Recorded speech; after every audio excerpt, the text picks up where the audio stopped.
Welcome to the Think Generational Wealth Podcast, episode number 51.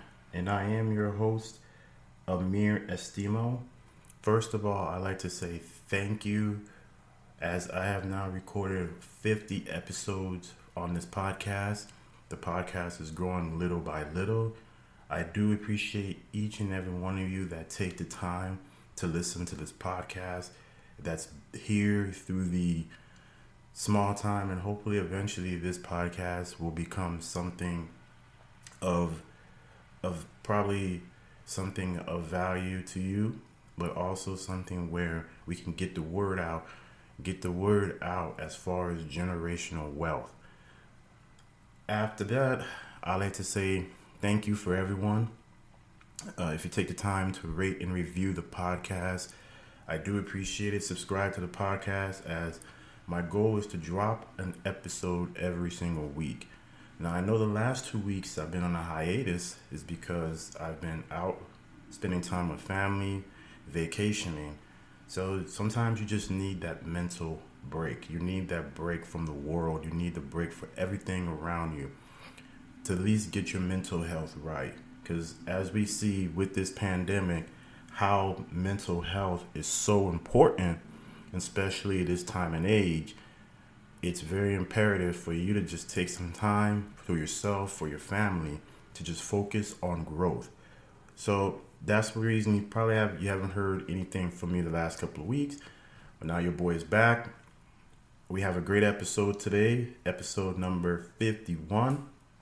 This episode, I will be sharing a recording with you guys of Les Brown.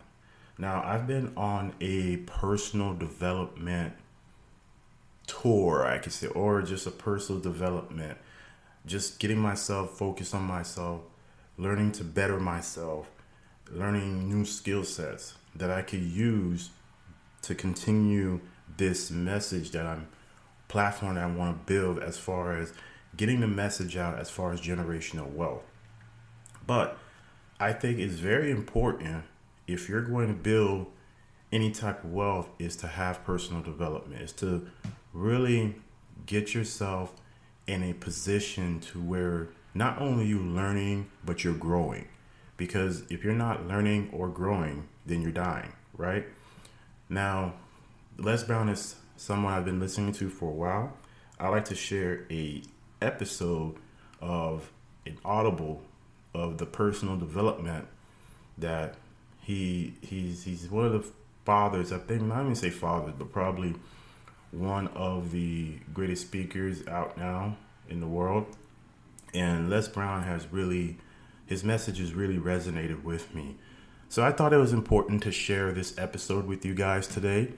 So as you guys listen to this episode, take some time, take some notes, see some things in here. Hopefully this is of value to you, because I know there's some things in here that he's going to share that can help someone today that may be struggling with something, whether it's confidence, whether it's anything that is holding you back from being the best version of yourself. So that's why I really wanted to share this episode with you guys today. So now, as we record episode number 51, so the next probably 2 to 3 episodes will be a Les Brown recording that I'll be sharing with you guys, okay?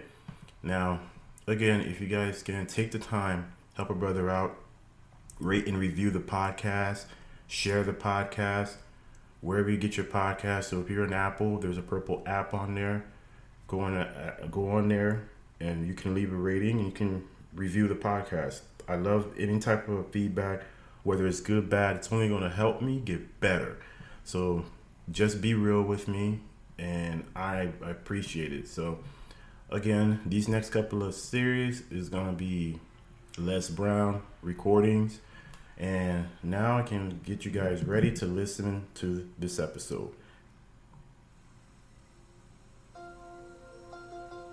When I think about a role model for me and who has had the greatest impact in my life, I'm sure everybody would say, Mamie Brown, you got that right. And what I realize about my mother is that when my mother adopted us, she did days work. And then after that, she worked in the M&M cafeteria in downtown Miami. My mother had absolutely no idea on how she was going to raise 2 children by herself. She had no idea. And 5 years after that, she adopted my sister.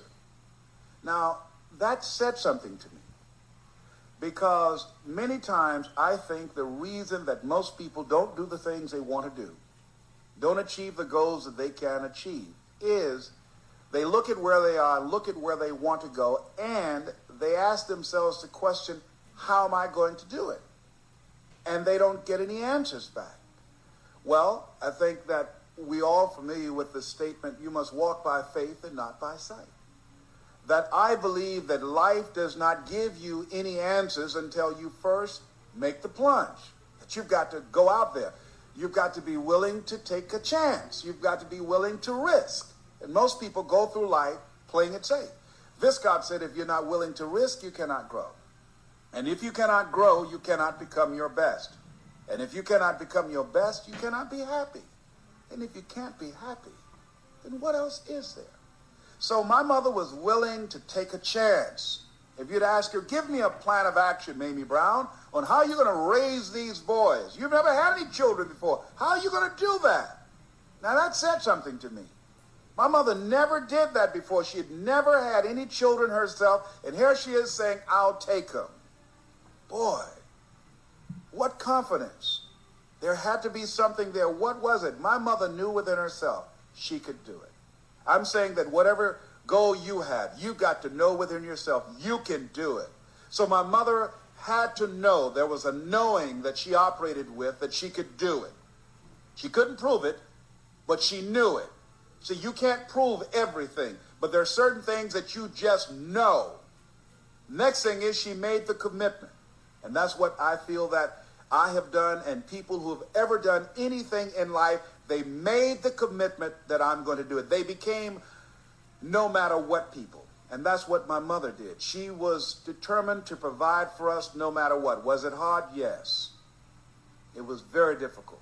There were times when we did not have food to eat. There were times when Mama became ill working at the M&M cafeteria, and she dropped a big pot of hot food, and she was incapacitated for a long period of time. I remember when my mother was home ill, and my sister had attempted to open up a can of sardines, and she wasn't successful, and she left her sardines in the refrigerator, and we believed that they had spoiled, and it was all we had in the house. And I remember not having any relatives. I went to Mama, who was in bed.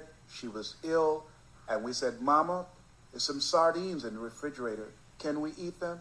And she said, no, you might get ptomaine poisoning. She said, bring them to me. I will eat some of it first. If I get sick, you go call Miss Catherine. If I don't, then you can have them. And I remember saying, oh, Mama, that's okay. And she said, no, it's okay. It's all right. Just bring them to me. I won't eat that much. And she ate some of their sardines, and we sat there looking at her. And I was walking back and forth, and I think I've always been an old person. My brother was not as emotionally involved as I was, and I was hoping, oh, Lord, please don't let Mama get sick.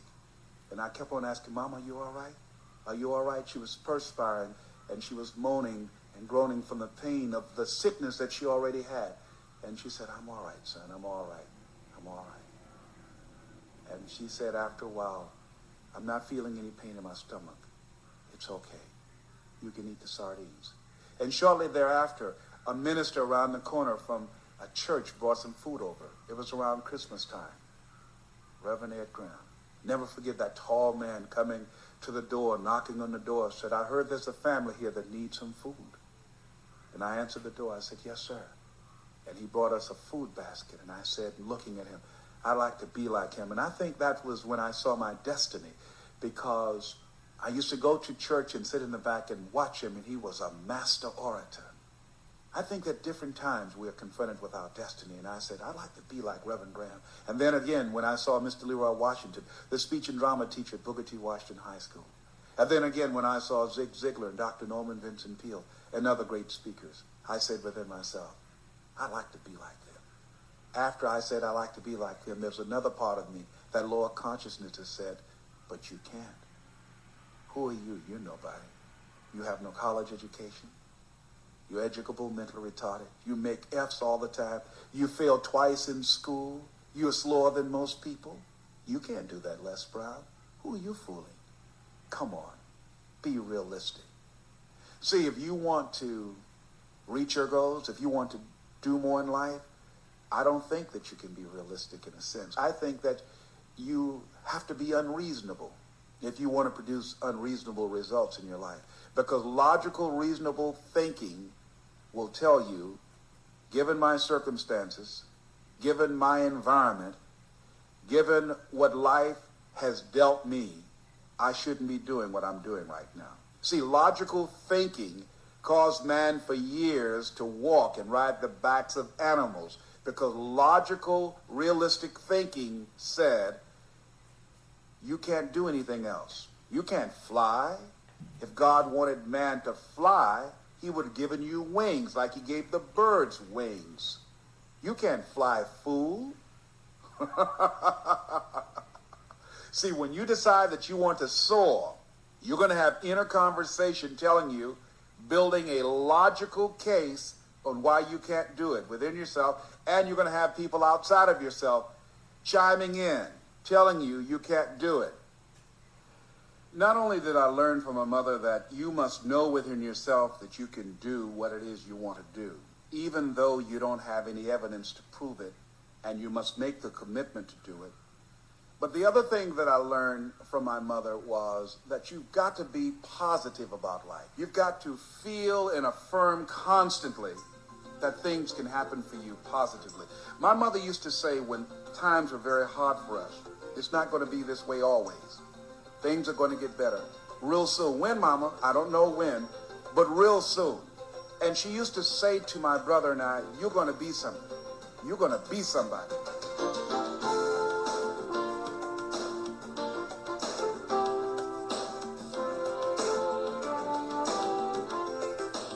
The way I overcame being labeled educable, mentally retarded was very key for me because I remember when I came in contact with the man that changed my life in a real positive sense.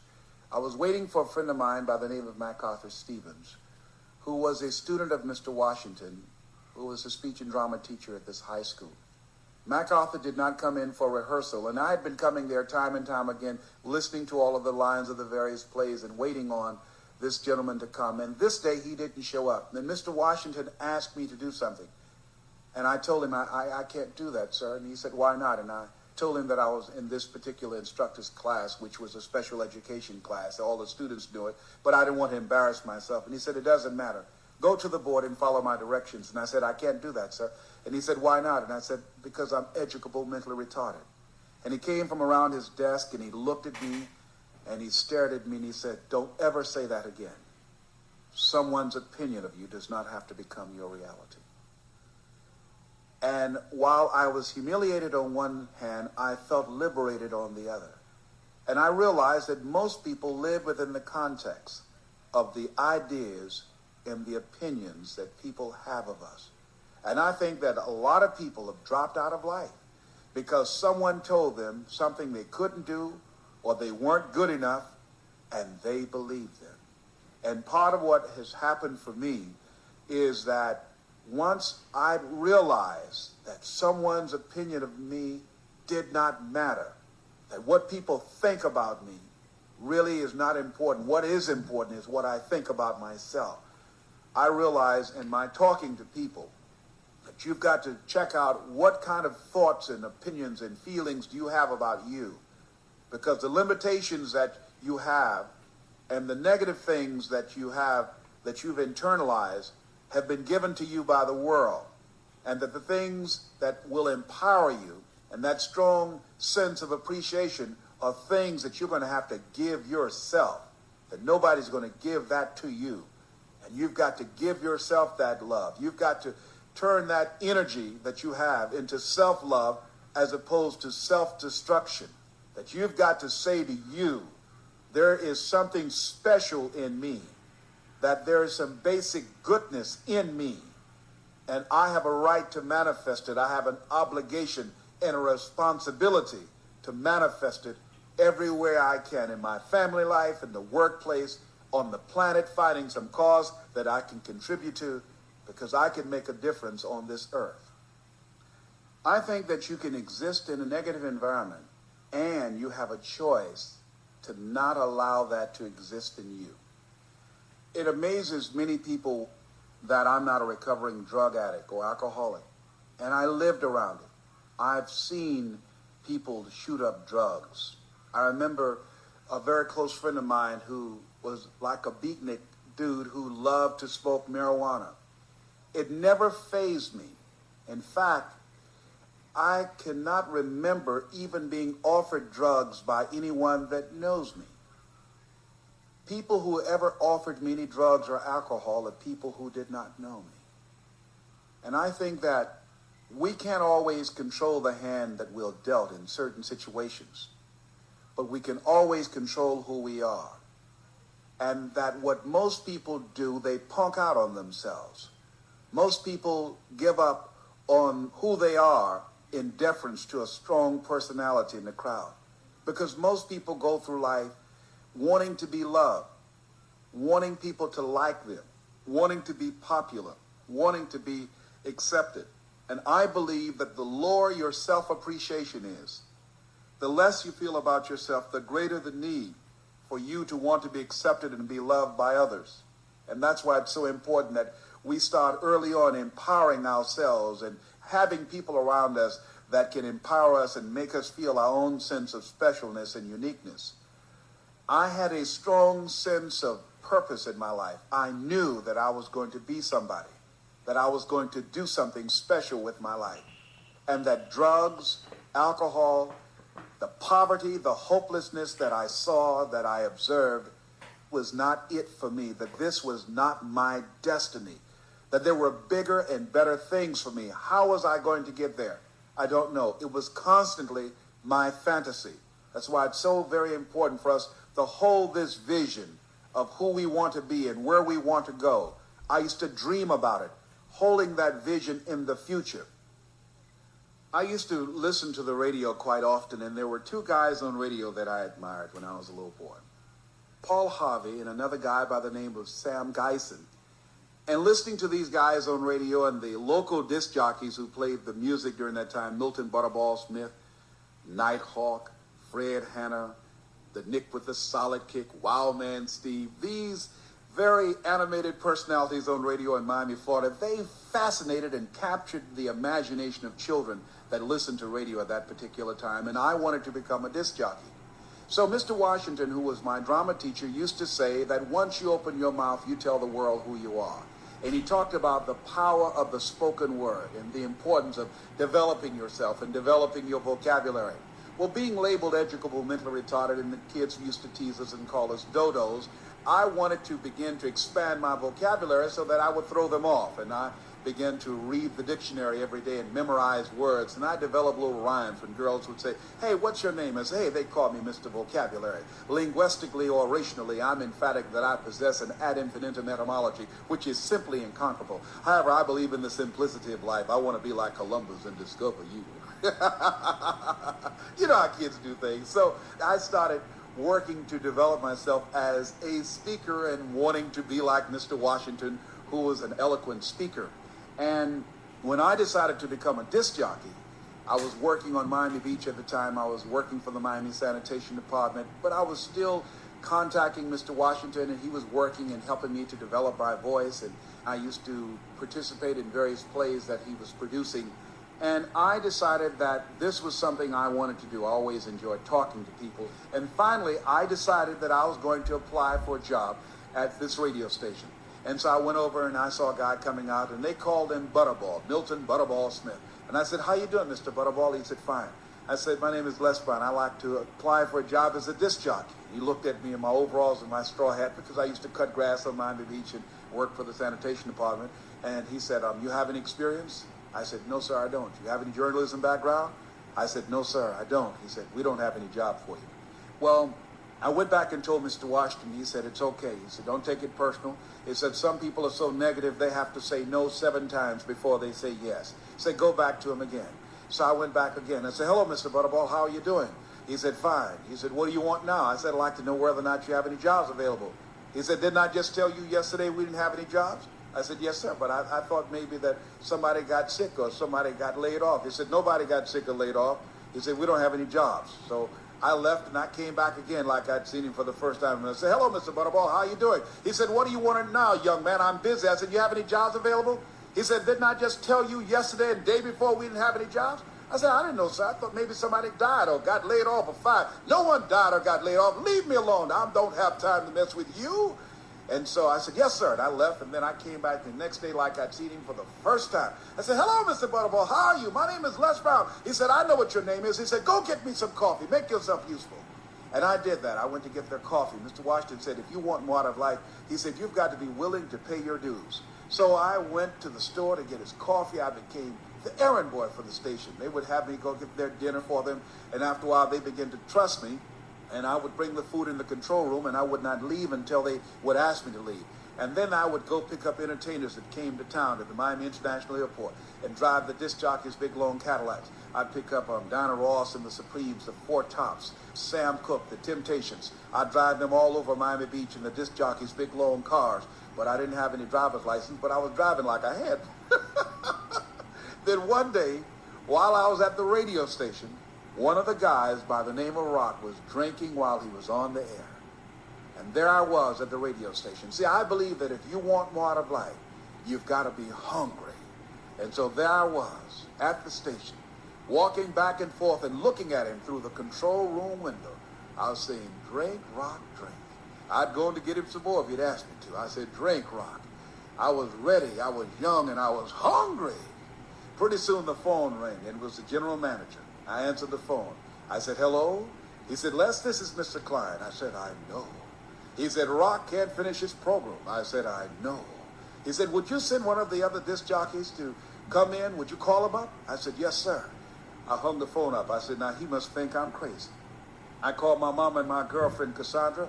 I said, y'all come out on the front porch and turn up the radio. I'm about to come on the air. I waited for about 15 to 20 minutes, and I called him back. I said, Mr. Klein, I can't find nobody. He said, young boy, do you know how to work the controls? I said, yes, sir. He said, go in there and don't say nothing here. I said, yes, sir. I couldn't wait to get old Rock out of the way. I sat down behind that turntable. I said, look out, this is me, LB Triple P, Les Brown, your platter playing papa. There were none before me, and there will be none after me. Therefore, that makes me the one and only. Young and single and love to mingle, certified, bona fide, indubitably qualified to bring you satisfaction, a whole lot of action. Look out, baby, I'm your love man. I was hungry. See, if you want more out of life, you have got to be hungry. You've got to be willing to spend the time to burn the midnight oil, to rehearse and to practice, to make calls again and again and again. When everybody else gets tired and ready to go home, you've got to be hungry enough that you refuse to give up, that you become a no matter what person, that you have set some goals for yourself, and I'm going to achieve these goals no matter what. And I was determined to get into broadcasting, and I got in there, and I did it because I refused to be denied. I was hungry. When you're working on your goals and challenges in life, you're going to have some setbacks. You're going to have some disappointments. And I suffered a major setback in my career. I really identify with millions of people who have, through restructurings or downsizing, have been displaced and lost their jobs. And particularly when you've been doing something all of your life and you feel that that's it and that's all that you know how to do. And there I was at the top of my career. I was fired out of broadcasting because I was very controversial. I was a disc jockey. I became a community commentator, and I was editorializing a lot of community issues, and I lost my job. And broadcasting was my life. It was everything to me. And I had to make some crucial decisions about what I was going to do. And it was a very depressing, challenging time. But during that time, what I did was I started using my energy positively. I stayed busy. See, a lot of people, when things happen to them, they stop doing anything And when you do that, you become overwhelmed with the problem that you're facing. You become extremely negative and down in yourself, and you start becoming bitter and angry and feeling sorry for yourself, and you start little mini pity parties, and you can call up friends and complain, and they'll chime in with you, tell you, yeah, it's really bad, they fired you after all you've done. So one of the things that I believe, and one of the things I observed from my mother, that anytime my mother suffered any type of setback or disappointment, she kept on going. She just kept on going. And so I just kept moving and trying to figure out what I was going to do next. And I decided, at the request of a friend of mine who worked at the station, said, you know what, you always like to help people, you ought to run for political office. I said, what do I know about political office? He said, well, most of the people don't know anything about political offices when they run. They get there and they learn. I said, you got to be kidding. He said, no. I said, well, why not? Once again, I was willing to stretch. I was willing to grow. I went down the day before the filing deadline and decided to run for state representative in Columbus, Ohio. I told myself that I could do this. And I started going to the legislature and watching, sitting up in the galleries, watching the legislative process. I became a student. I started doing research in the political arena just like I did when I prepared to go into broadcasting. And I suggest to many people that you have the ability to do other things that you never ever will begin to imagine that you can do until you challenge yourself. This was another stretch for me, and I decided I can do it. Why not? I became a student at the legislature, and listening to the guys and the women there, I said, hey, if they can do it, I can do it. I ran. I worked every day. I spent 8 to 10 hours a day going door to door. When I was in broadcasting, I used to have a saying when I was on the air, stand up for what you believe in because you can fall for anything. I said, tell everybody you know that Les Brown is still standing. And eventually, I beat an incumbent and won in the Ohio legislature from the 29th House District and became the chairman of the Human Resource Committee when I was elected the third time. But my first term, I introduced legislation and passed more legislation in my first term than any legislator up to that time in the history of the Ohio legislature. Now, what was different for me? One of the things I did was I decided that there was life after broadcasting, that I could do something else, that I challenged myself to learn something else, and I ventured into another arena. I believe that wherever you are right now, you have the talents and abilities to go into another arena, that as you challenge yourself to discover that higher self in you, as you begin to grow and to develop and stretch, that there are things that you don't even know that are in you right now. That when you put yourself in a position where you have to stretch, when you go outside of your comfort zone, that you'll begin to call on some powers and talents and abilities that you have within you right now that you don't even know you have. That they're just lying there dormant within you, that you have never called on them. And as you challenge yourself, you'll discover things about you that you don't know. And I say to you that that will give you a feeling of accomplishment, a feeling of achievement, a sense of purpose, a sense of personal power that words cannot describe. I say to you that there's more in you than you're now expressing. Jim Rohn says something that has a chilling effect on me every time I hear it. He said, can you imagine getting to the end of your life, looking back only to discover that you only used 10% of what was given you? Perhaps that's what Henry David Thoreau meant when he asked the question agonizing, oh God, to reach the point of death only to realize that you've never lived. Only to realize that you have not scraped the surface of your potential. I've decided that I want life to use me up. And I hope that that's your decision. To allow life to use you up. Most people, when they go to their graves, you can write on their tombstone, dead but not used up yet. I hope you don't take anything with you, but leave everything here that you brought to enrich all of us.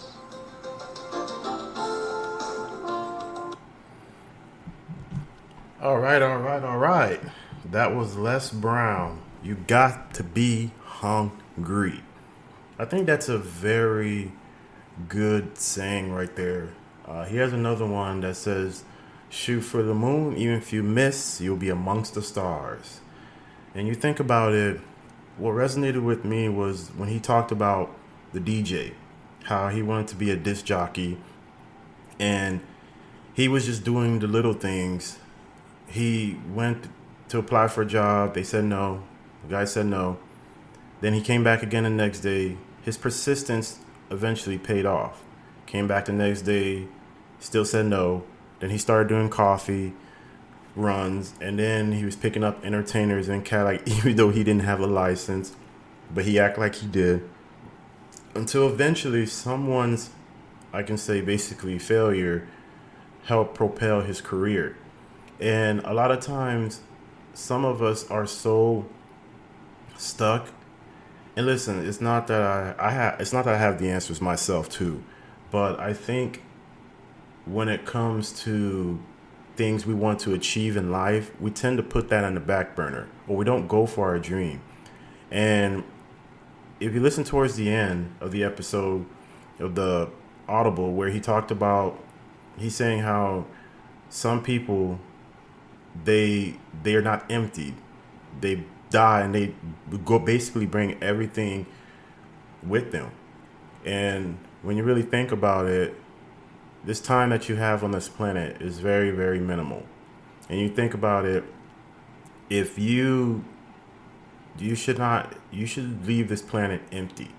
Everything, any talents that was given to you you should share with the world. And like I said, it's not that I'm in the same boat like many of y'all that are trying to figure out what's the next move. But I started realizing that you gotta start taking action, because I don't know how much time I got left on this planet. And I want to be able, when it's that time, not to be morbid or anything like that, but when it's that time, I want to leave empty-handed. I don't want to go with anything. I don't want to lie on any deathbed and realize that I didn't achieve the things I wanted to achieve. That's why it's so important. If you have anything, a dream, a fantasy, anything that you realize that's only going to better you, go for it. Don't wait. Don't take time. Make sacrifices and go for it. So I think hopefully this recording was a value to you. Next week's episode will be episode number 52, and it will be another Les Brown recording. I truly believe personal development is some of the most underrated thing. If you see most millionaires, billionaires, what they believe in is personal development. Whether it's hiring a mentor, whether it's hiring a coach, whether it's taking a course, whether it's reading books, whatever it is to better yourself, to help push you, right? And Les Brown talked about that, is that for you to continue, get out of your circle, get out of your comfort zone. Because when you in your comfort zone, you can't grow. But when you're out of your comfort zone expands. And that's what it is. Comfort zone correlates to even finance. If you stay in one little area, you can't make the money you would like to make. So sometimes you have to go and become uncomfortable again to even make more money, whether it's business, job-wise, anything. So hopefully this episode was of value to you. This was episode number 51, just to be sure, but it was episode number 51, titled You Gotta Be Hungry.